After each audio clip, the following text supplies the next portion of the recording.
There has always been, and perhaps always will be, a certain amount of fascination surrounding the topic of ghosts and the paranormal.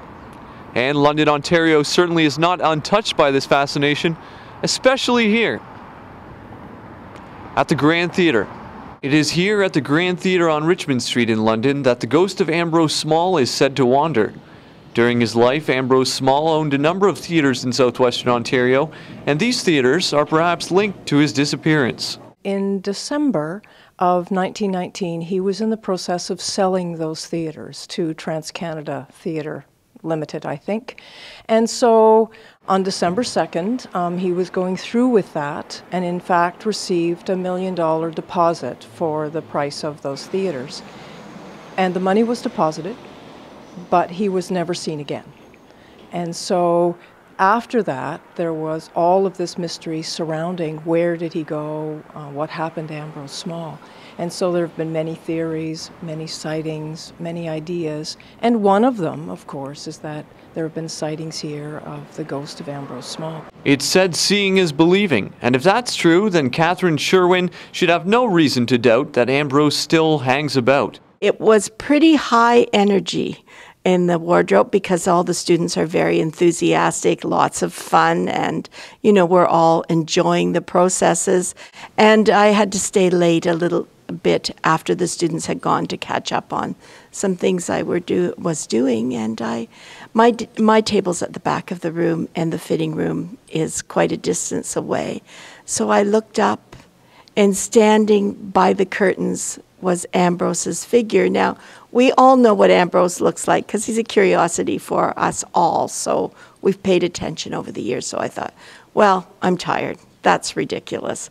But then when I looked back again, there he was. And he just stayed for a fleeting few moments, and then it just all fogged out, and that was that. There are always skeptics of the paranormal, but what does the executive director think of this legend? Oh, mine is not to question, all of the sightings that have happened over the years. I mean, why not? I'm sure he's around. But the Grand Theatre isn't the only building in London that's haunted. Attic Books on Dundas Street is reportedly haunted by a ghost affectionately referred to as Roland. And in a strange twist of irony, Roland is rumored to reside in the depths of the basement at Attic Books. One of the proofs of his existence is a smell that rises to the rest of the store. We smell that rich, cigar-y, pipe tobacco smell, like old men smell like. And the smell is wafting up from the elevator shaft. Now we'll go up front and check, and we'll go back and check, and there's no one smoking.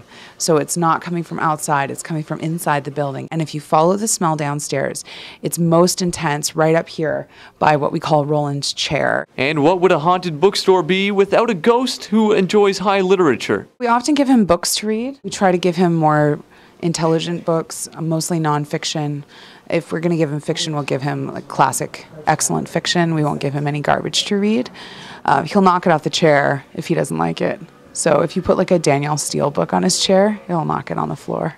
But what does Vanessa Winters think of the rumors of Roland? I totally believe there's a ghost down here. This is the one place in the world that I would definitely say I believe there's a ghost. But I also believe that the ghost of Attic Books is friendly and keeps watch over us and protects us from other spirits that are not so happy and makes this a nice place to work. These ghosts and others in London may have their skeptics, but one thing is certain.